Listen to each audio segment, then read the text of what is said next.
Hello दोस्तों, स्वागत है आपका हमारे channel always healthy vibes only में। आज के समय में हाई ब्लड प्रेशर यानी उच्च रक्तचाप एक ऐसी बीमारी बन चुकी है जो चुपचाप शरीर को नुकसान पहुंचाती रहती है। कई लोगों को तो पता ही नहीं चलता कि उनका बीपी बढ़ा हुआ है, और जब पता चलता है तब तक दिल की धड़कन, किडनी और दिमाग को नुकसान हो चुका होता है। लेकिन इसमें घबराने की ज़रूरत नहीं है। आज की इस वीडियो में हम जानेंगे हाई बीपी क्या होता है, इसके कारण क्या हैं, इसके लक्षण क्या हैं और सबसे ज़रूरी इसे कंट्रोल करने के 15 असरदार घरेलू उपाय क्या होते हैं। तो चलिए वीडियो को शुरू करते हैं। वीडियो को अंत तक जरूर देखें। तो सबसे पहले जानते हैं कि हाई बीपी क्या होता है। जब हमारी आर्टरीज में खून का दबाव सामान्य से ज़्यादा हो जाता है तो उसे हाई बीपी कहते हैं। सामान्य बीपी होता है 120/80 और हाई बीपी किसको कहते हैं 140/90। इसको हाई बीपी कहते हैं, या उससे ज़्यादा हो तो वो हाई बीपी के अंतर्गत आता है। तो हाई बीपी के मुख्य कारण क्या होते हैं। सबसे पहला कारण होता है ज़्यादा नमक। दूसरा, तनाव, चिंता, मोटापा, शराब और धूम्रपान, नींद की कमी, व्यायाम ना करना और ज़्यादा तला भुना खाना, ये सब हाई बीपी के मुख्य कारण होते हैं जिनकी वजह से बीपी बढ़ता है। हाई बीपी के लक्षण क्या होते हैं, चलिए जानते हैं। हाई बीपी में सबसे पहला लक्षण जो होता है, सिर दर्द होता है, चक्कर आते हैं, घबराहट होती है, सांस फूलती है और सीने में भारीपन रहता है और थकान रहती है। ये सारे लक्षण हाई बीपी वाले पेशेंट को देखने को मिलते हैं। कई बार कोई लक्षण भी नहीं होते, इसलिए इसे साइलेंट किलर भी कहा जाता है। ये सब किसी किसी पेशेंट में ये सब लक्षण देखने को मिलते हैं और किसी किसी में बिल्कुल भी कुछ भी पता नहीं चलता है और अचानक से बीपी बढ़ जाता है। तो हाई बीपी को रोकने के लिए घरेलू उपाय क्या है, चलिए समझते हैं। सबसे पहला होता है लहसुन का सेवन। लहसुन ब्लड प्रेशर को प्राकृतिक रूप से कम करता है। इसको कैसे ले सकते हैं हम, सुबह खाली पेट 1-2 कली कच्चा लहसुन या लहसुन को पानी में उबालकर पी लो। दूसरा इसका जो होता है वो है आंवला। आंवला दिल को मजबूत करता है। इसको लेने का क्या तरीका होता है, 1 चम्मच आंवले का जूस सुबह खाली पेट ले सकते हैं। ये बीपी को कंट्रोल करने में मदद करता है। तीसरा जो होता है इसको रोकने का उपाय वो होता है तुलसी। तुलसी तनाव को कम करती है और बीपी को भी नियंत्रित रखती है। इसको कैसे लें, 5 से 7 तुलसी के पत्ते रोज़ सुबह चबाकर खाएं। ऐसा करने से बीपी बिल्कुल सीमित मात्रा में रहता है। चौथा इसका घरेलू उपाय क्या है कि गुनगुना पानी। क्या है ना कि सुबह पानी पीने से ब्लड सर्कुलेशन सही रहता है, पर अगर हम गुनगुना पानी सुबह पीते हैं तो उसके डबल फ़ायदे हो जाते हैं। हमारी बॉडी में ये जाकर अपना काम करता है, जिसकी वजह से हाई बीपी के पेशेंट के लिए फ़ायदेमंद होता है। अगला इसका घरेलू उपाय है ध्यान और प्राणायाम। तनाव हाई बीपी की सबसे बड़ी वजह होती है। तो फ़ायदेमंद प्राणायाम कौन कौन से होते हैं, अनुलोम विलोम, भामरी और कपालभाति। ये सब हाई बीपी को कंट्रोल करने के लिए काम में आते हैं। अगला इसका जो घरेलू उपाय है वो है नमक कम करें। ज़्यादा नमक बीपी को बढ़ाता है। दिन में 5 ग्राम से कम नमक और सेंधा नमक बेहतर विकल्प है। एक दिन में हम 5 ग्राम नमक ले सकते हैं, या फिर उससे अगर कम लें तो सही है। और अगर नॉर्मल नमक की जगह अगर हम सेंधा नमक का यूज़ करते हैं तो वो बहुत ही ज़्यादा फ़ायदेमंद होता है। अगला जो है इसका वो है केला। केले में पोटेशियम होता है जो बीपी को कंट्रोल करता है। अगर हम रोज़ एक केला खाते हैं तो बीपी अपने आप ही कंट्रोल रहने लगता है। अगला है नारियल पानी। नारियल पानी दिल के लिए एक अमृत के समान पानी होता है।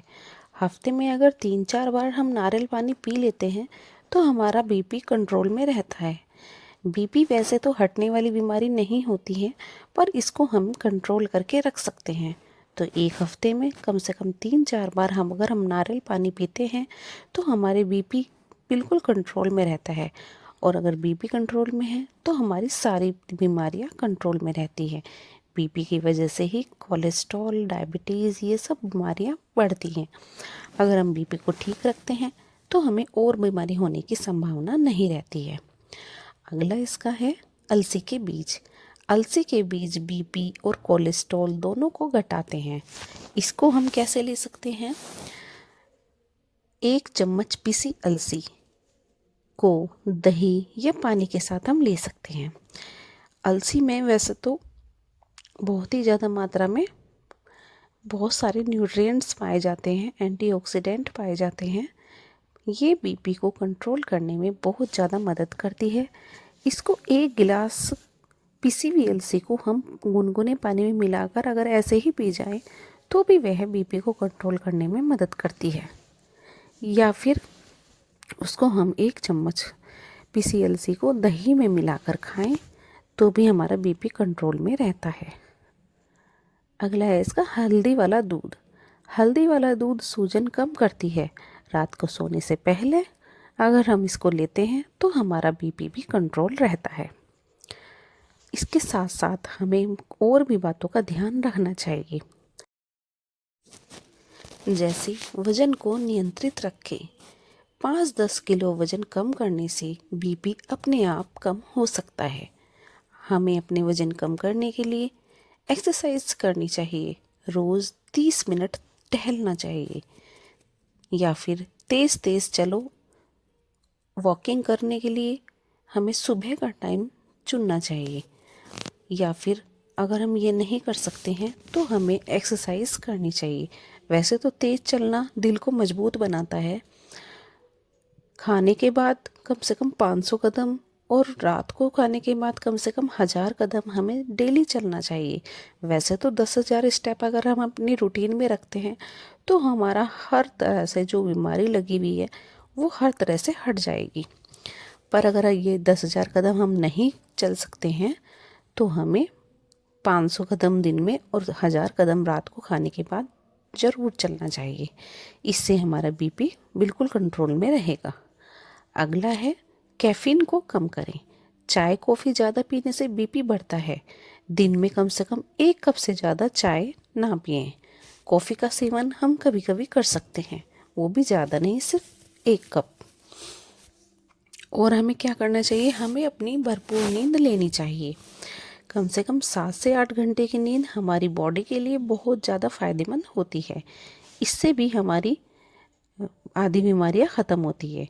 नींद ना पूरी होने की वजह से स्ट्रेस रहता है और स्ट्रेस की वजह से बीपी बढ़ता है। तो इसलिए गाइस हमें 7-8 घंटे की डेली नींद ज़रूर लेनी चाहिए। अगला इसका एक उपाय है, जैसे हंसना और खुश रहना। हंसी तनाव को कम करती है और बीपी को नियंत्रित रखती है। इसलिए गाइस हमें टेंशन नहीं लेनी चाहिए, तनाव से दूर रहना चाहिए और अपनी लाइफ में खुश रहना चाहिए, जिसकी वजह से हमारा बीपी कंट्रोल रहेगा। वैसे तो बिना डॉक्टर की सलाह के ये सारी चीज़ें जो हम करते हैं, वॉकिंग वगैरह, ये सब डॉक्टर की सलाह अपनी ज़रूर लेनी चाहिए। क्योंकि अगर आपका ज़्यादा बीपी हो रहा है तो क्या पता इन घरेलू नुस्खों से वो ठीक ना हो पाए। तो इसलिए डॉक्टर की सलाह अवश्य लें, उसके अपनी मेडिसिन चलाएं। मेडिसिन के साथ साथ अगर हम ये उपाय करते हैं तो हमारी सेहत के लिए बहुत ही ज़्यादा फ़ायदेमंद होता है। और नियमित बीपी चेक करते रहें। रोज़ का एक टाइम बना लें। अगर आपका हाई बीपी है तो रोज़ आप उसी टाइम पर तीनों टाइम का बीपी लेके एक पेज पर लिख लें, एक डायरी में नोट कर लें और उससे पता चलेगा कि आपका बीपी सुबह कितना था, दोपहर कितना था, शाम कितना था। उसके हिसाब से ही आप अपने डॉक्टर को दिखाएं। कम से कम 3 दिन का बीपी आप ले जाकर अपने डॉक्टर को दिखाएं, उसके हिसाब से ही वो मेडिसिन चलाएगा। तो दोस्तों, हाई बीपी कोई इलाज बीमारी नहीं होती है। अगर सही खान पान, सही दिनचर्या और इन घरेलू उपायों को अपनाया जाए तो बीपी को बिना साइड इफ़ेक्ट के कंट्रोल किया जा सकता है। तो आपको अगर ये वीडियो पसंद आई हो तो लाइक करें, शेयर करें और चैनल को सब्सक्राइब करें। और कोई सवाल हो तो कमेंट में ज़रूर पूछें। और गाइज़, मुझे नेक्स्ट वीडियो किस टॉपिक के ऊपर बनानी है ये भी गाइज़ मुझे कमेंट करके ज़रूर बताओ। और आपको वीडियो पसंद आई हो तो लाइक कर देना और मिलते हैं नेक्स्ट वीडियो में। Till then bye bye, stay beautiful always.